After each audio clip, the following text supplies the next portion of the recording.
আপনি জানেন কি, এমন দুজন মানুষ ছিলেন যাদের নাম শুনলে শয়তান পথ বদলাত। আর শুনুন ইসলামের ইতিহাসে দুই মহান সাহাবীর কথা।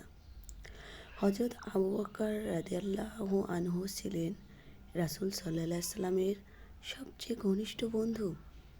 রাসূল সাল্লাল্লাহু আলাইহি সাল্লাম বলেছেন, যদি আমি উম্মতের কাউকে খলিল অন্তরঙ্গ বন্ধু বানাতাম তবে আবু বক্করকেই বানাইতাম।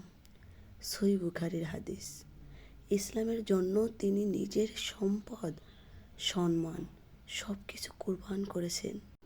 হিজরতের রাতে রাসূল সাল্লাল্লাহু আলাইহি ওয়াসাল্লাম যখন গুহায় ছিলেন তখন আবু বকর রাদিয়াল্লাহু আনহু ভয় পেয়েছিলেন, কিন্তু নিজের জন্য নয়, ভয় পেয়েছিলেন রাসূল সাল্লাল্লাহু আলাইহি ওয়াসাল্লামের জন্য।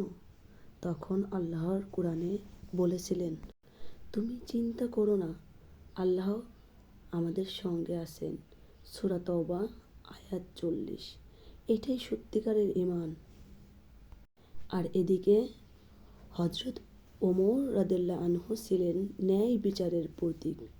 রাসূল সাল্লাল্লাহু আলাইহি সাল্লাম বলেছেন, ওমর যে পথে চলে শয়তান সে পথ ছেড়ে অন্য পথে চলে যায়।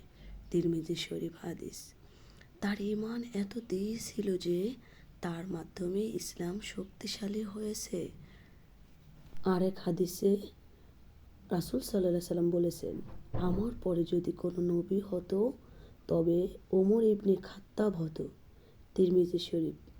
কত বড় মর্যাদা হলে এমন কথা বলা হয়। আবু বকর রাদিয়াল্লাহু আমাদের শিখিয়ে গেলেন ত্যাগ, ওমর রাদিয়াল্লাহু আনহু শিখিয়ে গেলেন ন্যায় ও সাহস। আমরা কি তাদের মতো ঈমানদার হতে পারবো? না, পারবো না। তবে অত্যন্ত চেষ্টা করি। হে আল্লাহ, আমাদের অন্তরে সাহাবীদের মতো ঈমান দান করুন। আমাদের জীবনকে ইসলামের জন্য কবুল করুন। আমিন।